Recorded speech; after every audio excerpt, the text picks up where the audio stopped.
Hi friends, ನಮಸ್ತೆ ಎಲ್ಲರಿಗೂ. ಸವಿರುಚಿ ಚಾನಲ್ಗೆ ಮತ್ತೊಮ್ಮೆ ಸ್ವಾಗತ.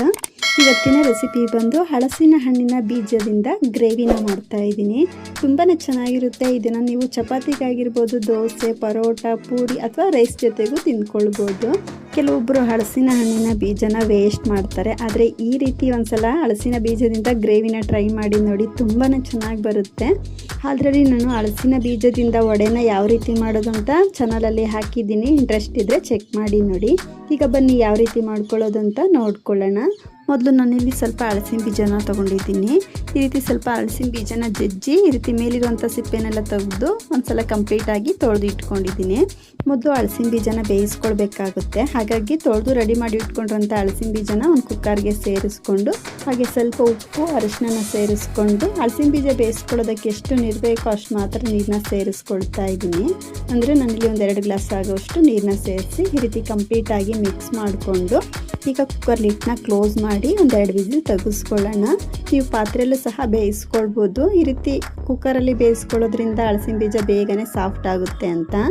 ನೋಡ್ತಾ ಇರ್ಬೋದು, ನಾನಿಲ್ಲಿ ಒಂದು 2 ವಿಸಿಲ್ ತೆಗೆಸ್ಕೊಂಡಿದ್ದೀನಿ. ಕುಕ್ಕರ್ ವಿಸಿಲ್ ಕೂಡ ಕಂಪ್ಲೀಟಾಗಿ ತಣ್ಣಗಾಗಿದೆ. ಕುಕ್ಕರ್ ಓಪನ್ ಮಾಡಿ ನೋಡ್ತಾ ಇರ್ಬೋದು. ಈ ರೀತಿ ಹಲಸಿನ ಬೀಜ ಸಾಫ್ಟಾಗಿ ಬೆಂದಿರಬೇಕು. ಆಗ ಹಲಸಿನ ಬೀಜ ಗ್ರೇವಿಯಲ್ಲಿ ತುಂಬ ಹೊತ್ತು ಬೇಯಿಸ್ಕೊಳ್ಳೋ ಅವಶ್ಯಕತೆ ಇರೋದಿಲ್ಲ.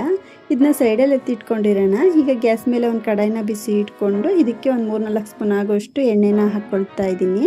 ಎಣ್ಣೆ ಸ್ವಲ್ಪ ಬಿಸಿಯಾದ ನಂತರ 1 ಸ್ಪೂನ್ ಆಗೋಷ್ಟು ಸೋಂಪು, ಚಕ್ಕೆ, ಲವಂಗ, ಒಂದೇ ಒಂದು ಪಲಾವ್ ಎಲೆನೂ ಸಹ ಹಾಕ್ಕೊಳ್ತಾ ಇದ್ದೀನಿ. ಸೇರಿಸಿ ಮಸಾಲೆಗಳನ್ನ ಲೋ ಫ್ಲೇಮಲ್ಲೇ ಸ್ವಲ್ಪ ಫ್ರೈ ಮಾಡ್ಕೊಂಡಿದ್ದಾದಮೇಲೆ ಸಣ್ಣದಾಗಿ ಕಟ್ ಮಾಡಿರುವಂಥ ಸ್ವಲ್ಪ ಈರುಳ್ಳಿನ ಹಾಕ್ಕೊಳ್ತಾ ಇದ್ದೀನಿ. ಅಂದರೆ ಒಂದು 3 ಮೀಡಿಯಮ್ ಸೈಜ್ ಈರುಳ್ಳಿನ ಈ ರೀತಿ ಸಣ್ಣದಾಗಿ ಕಟ್ ಮಾಡಿ ಸೇರಿಸ್ಕೊಂಡು, ಈರುಳ್ಳಿ ಸ್ವಲ್ಪ ಸಾಫ್ಟ್ ಆಗೋವರೆಗೂ ಎಣ್ಣೆಲ್ಲೇ ಸ್ವಲ್ಪ ಫ್ರೈ ಮಾಡ್ಕೊಳ್ಳೋಣ. ನೋಡ್ತಾ ಇರ್ಬೋದು, ಈ ರೀತಿ ಈರುಳ್ಳಿನ ಎಣ್ಣೆಲ್ಲ ಸ್ವಲ್ಪ ಚೆನ್ನಾಗಿ ಫ್ರೈ ಮಾಡ್ಕೊಂಡಿರೋದಾಗಿದೆ. ಈ ರೀತಿ ಈರುಳ್ಳಿ ಕಲರ್ ಕೂಡ ಸ್ವಲ್ಪ ಲೈಟಾಗಿ ಚೇಂಜ್ ಆಗ್ತಾ ಇದೆ. ಈ ಟೈಮಲ್ಲಿ ಇದಕ್ಕೆ ಒಂದು 2 ಹಸಿಮೆಣಸಿನ್ಕಾಯಿನ ಸಹ ಈ ರೀತಿ ಮಧ್ಯಕ್ಕೆ ಕಟ್ ಮಾಡಿ ಹಾಕ್ಕೊಳ್ತಾ ಇದ್ದೀನಿ. ನಾವು ಖಾರದ ಪುಡಿನ ಹಾಕ್ಕೊಳ್ಬೇಕಾಗುತ್ತೆ. ಟೇಸ್ಟಿಗೋಸ್ಕರ ಸ್ವಲ್ಪ ಹಸಿಮೆಣಸಿನ್ಕಾಯಿನ ಸೇರಿಸಿದ್ದೀನಿ. ಹಾಗೆ ಒಂದು ಕ್ಯಾಪ್ಸಿಕಮ್ನ ಸಹ ಈ ರೀತಿ ಸಣ್ಣದಾಗಿ ಕಟ್ ಮಾಡಿ ಸೇರಿಸ್ಕೊಂಡು, ಹಸಿಮೆಣಸಿನ್ಕಾಯಿ ಕ್ಯಾಪ್ಸಿಕಮ್ನ ಎಣ್ಣೆಲ್ಲೇ ಸ್ವಲ್ಪ ಫ್ರೈ ಮಾಡ್ಕೊಳ್ಳೋಣ. ಈ ರೀತಿ ಕ್ಯಾಪ್ಸಿಕಮ್ನ ಫ್ರೈ ಮಾಡ್ಕೊಂಡಿದ್ದಾದಮೇಲೆ ಇದಕ್ಕೆ 1 ಸ್ಪೂನ್ ಆಗೋಷ್ಟು ಶುಂಠಿ ಬೆಳ್ಳುಳ್ಳಿ ಪೇಸ್ಟ್ನ ಹಾಕ್ಕೊಳ್ತಾ ಇದ್ದೀನಿ. ಸೇರಿಸಿ ಶುಂಠಿ ಬೆಳ್ಳುಳ್ಳಿ ಪೇಸ್ಟ್ನಲ್ಲಿರುವ ಹಸಿ ವಾಸನೆ ಹೋಗೋವರೆಗೂ ಎಣ್ಣೆಲೆ ಚೆನ್ನಾಗಿ ಫ್ರೈ ಮಾಡ್ಕೊಳ್ಳೋಣ. ಈ ರೀತಿ ಕಂಪ್ಲೀಟಾಗಿ ಫ್ರೈ ಮಾಡ್ಕೊಂಡಿದ್ದಾದಮೇಲೆ ಸ್ವಲ್ಪ ಟೊಮೊಟೊ ಪೇಸ್ಟ್ನ ಹಾಕ್ಕೊಳ್ತಾ ಇದ್ದೀನಿ.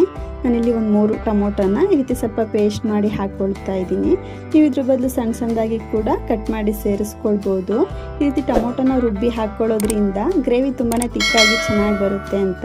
ಸೇರಿಸಿ ಟೊಮೊಟೊದಲ್ಲಿರುವ ಹಸಿ ವಾಸನೆ ಹೋಗೋವರೆಗೂ ಎಣ್ಣೆಲ್ಲೇ 1 ನಿಮಿಷ ಚೆನ್ನಾಗಿ ಫ್ರೈ ಮಾಡ್ಕೊಳ್ಳೋಣ. ಈ ರೀತಿ ಟೊಮೊಟೊ ಪೇಸ್ಟ್ನ ಸಹ ಎಣ್ಣೆಲ್ಲೇ ಸ್ವಲ್ಪ ಫ್ರೈ ಮಾಡ್ಕೊಂಡಿದ್ದಾದಮೇಲೆ ಈಗ ಇದಕ್ಕೆ ಡ್ರೈ ಮಸಾಲೆಗಳನ್ನ ಸೇರಿಸ್ಕೊಳ್ಳೋಣ. ನಾನಿಲ್ಲಿ 1 ಸ್ಪೂನ್ ಆಗೋಷ್ಟು ಧನಿಯಾ ಪೌಡ್ರನ್ನ ಹಾಕ್ಕೊಳ್ತಾ ಇದ್ದೀನಿ. ಹಾಗೆ ಒಂದು ಅರ್ಧ ಟೇಬಲ್ ಸ್ಪೂನ್ ಆಗೋಷ್ಟು ಖಾರದ ಪುಡಿನ ಹಾಕ್ಕೊಳ್ತಾ ಇದ್ದೀನಿ. ಹಾಗೆ ಸ್ವಲ್ಪ ಗರಂ ಮಸಾಲನ ಹಾಕ್ಕೊಳ್ತಾ ಇದ್ದೀನಿ. ಹಾಗೆ ಸ್ವಲ್ಪ ಕಲರ್ಗೋಸ್ಕರ ಒಂದು 2 ಚಿಟಿಕೆ ಆಗೋಷ್ಟು ಅಡುಗೆ ಅರಿಶಿನ ಹಾಕ್ಕೊಳ್ತಾ ಇದ್ದೀನಿ. ಈ ರೀತಿ ನಾವು ಡ್ರೈ ಮಸಾಲೆಗಳನ್ನ ಎಣ್ಣೆಗೆ ಸೇರಿಸಿ ಫ್ರೈ ಮಾಡ್ಕೊಳ್ಳೋದ್ರಿಂದ ಮಸಾಲೆಯಲ್ಲಿರುವ ಹಸಿ ವಾಸನೆ ಬೇಗನೆ ಕಮ್ಮಿ ಆಗುತ್ತೆ ಅಂತ. ನಾವು ಈ ರೀತಿ ಮಸಾಲೆಗಳನ್ನ ಎಷ್ಟು ಚೆನ್ನಾಗಿ ಎಣ್ಣೆಯಲ್ಲಿ ಫ್ರೈ ಮಾಡ್ಕೊಳ್ತೀವೋ ನಮಗೆ ಗ್ರೇವಿ ಅನ್ನೋದು ತುಂಬಾ ಚೆನ್ನಾಗಿ ಬರುತ್ತೆ. ನೋಡ್ತಾ ಇರ್ಬೋದು, ನಾನಿಲ್ಲಿ 1-2-3 ನಿಮಿಷ ಮಸಾಲೆಗಳನ್ನ ಎಣ್ಣೆಯಲ್ಲಿ ಚೆನ್ನಾಗಿ ಫ್ರೈ ಮಾಡ್ಕೊಂಡಿದ್ದೀನಿ. ಈ ರೀತಿ ಮಸಾಲೆಯಲ್ಲಿ ಸೈಡಲ್ಲಿ ಎಣ್ಣೆ ಕೂಡ ಬಿಡ್ತಾ ಬರ್ತಾ ಇದೆ. ಈ ರೀತಿ ಆದರೆ ಮಸಾಲೆ ಚೆನ್ನಾಗಿ ಎಣ್ಣೆಯಲ್ಲಿ ಫ್ರೈ ಆಗಿದೆ ಅಂತ. ಈಗ ಇದಕ್ಕೆ ನಾವು ಆವಾಗಲೇ ಬೇಯಿಸಿ ಇಟ್ಕೊಂಡ್ರಂಥ ಹಲಸಿನ ಬೀಜನ ಸೇರಿಸ್ಕೊಳ್ತಾ ಇದ್ದೀನಿ. ನೀರು ಸಮೇತನೇ ಸೇರಿಸ್ಕೊಳ್ಬೇಕು. ಈ ರೀತಿ ಕಂಪ್ಲೀಟಾಗಿ ಸೇರಿಸಿ ಒಂದ್ಸಲ ಕಂಪ್ಲೀಟಾಗಿ ಮಿಕ್ಸ್ ಮಾಡ್ಕೊಳ್ಳೋಣ. ಈ ರೀತಿ ಕಂಪ್ಲೀಟಾಗಿ ಮಿಕ್ಸ್ ಮಾಡ್ಕೊಂಡಿದ್ದಾದಮೇಲೆ ನಿಮಗೆ ಗ್ರೇವಿ ತೆಳುವಾಗಬೇಕೋ ಗಟ್ಟಿಯಾಗಬೇಕೋ ನೋಡಿಕೊಂಡು ನೀರನ್ನ ಸೇರಿಸ್ಕೊಳ್ಬೋದು.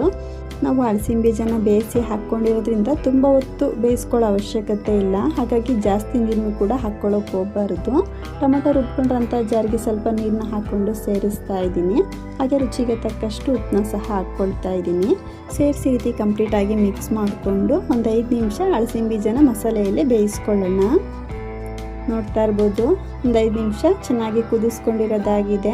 ಈ ರೀತಿ ಗ್ರೇವಿ ಕೂಡ ಗಟ್ಟಿಯಾಗಿದೆ. ಗ್ರೇವಿಯಲ್ಲಿ ಸೈಡಲ್ಲಿ ಎಣ್ಣೆ ಕೂಡ ಬಿಡ್ತಾ ಬರ್ತಾ ಇದೆ.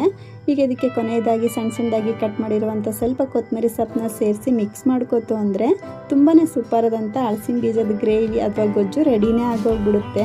ಖಂಡಿತ ನೀವು ಕೂಡ ಒಮ್ಮೆ ಟ್ರೈ ಮಾಡಿ ನೋಡಿ ಫ್ರೆಂಡ್ಸ್, ತುಂಬಾ ಚೆನ್ನಾಗಿ ಬರುತ್ತೆ. ಇದನ್ನು ನೀವು ಚಪಾತಿ, ದೋಸೆ, ಪರೋಟ, ಪೂರಿ, ಗೀ ರೈಸ್ ಎಲ್ಲದಕ್ಕೂ ಕೂಡ ತಿಂದ್ಕೊಳ್ಬೋದು. ಖಂಡಿತ ಒಮ್ಮೆ ಟ್ರೈ ಮಾಡಿ ನೋಡಿ, ನಿಮಗೆ ಹೇಗೆ ಬಂತು ಅಂತ ಮಿಸ್ ಮಾಡದೆ ಕಮೆಂಟ್ ಮಾಡಿ ತಿಳಿಸಿ. ನೋಡಿದ್ರಲ್ವ ಫ್ರೆಂಡ್ಸ್, ಇವತ್ತಿನ ಈ ರೆಸಿಪಿ ನಿಮ್ಮೆಲ್ಲರಿಗೂ ಇಷ್ಟ ಆಯಿತು ಅಂದ್ಕೊಳ್ತೀನಿ. ಇಷ್ಟ ಆದರೆ ಈ ವಿಡಿಯೋಗನ್ನು ಲೈಕ್ ಮಾಡಿ, ಶೇರ್ ಮಾಡಿ, ಹಾಗೂ ಇನ್ನಷ್ಟು ಈಸಿ ರೆಸಿಪಿಗಾಗಿ ಸವಿರುಚಿ ಚಾನಲ್ ಸಬ್ಸ್ಕ್ರೈಬ್ ಮಾಡ್ಕೊಂಡು ಕೂಡ ನೋಡಿ. ಪಕ್ಕದಲ್ಲೇ ಇರುವಂಥ ಬೆಲ್ ಬಟನ್ ಕೂಡ ಕ್ಲಿಕ್ ಮಾಡ್ಕೊಳ್ಳಿ. ಇನ್ನೊಂದು ಒಳ್ಳೆ ರೆಸಿಪಿಯೊಂದಿಗೆ ಸಿಗೋಣ. Thank you.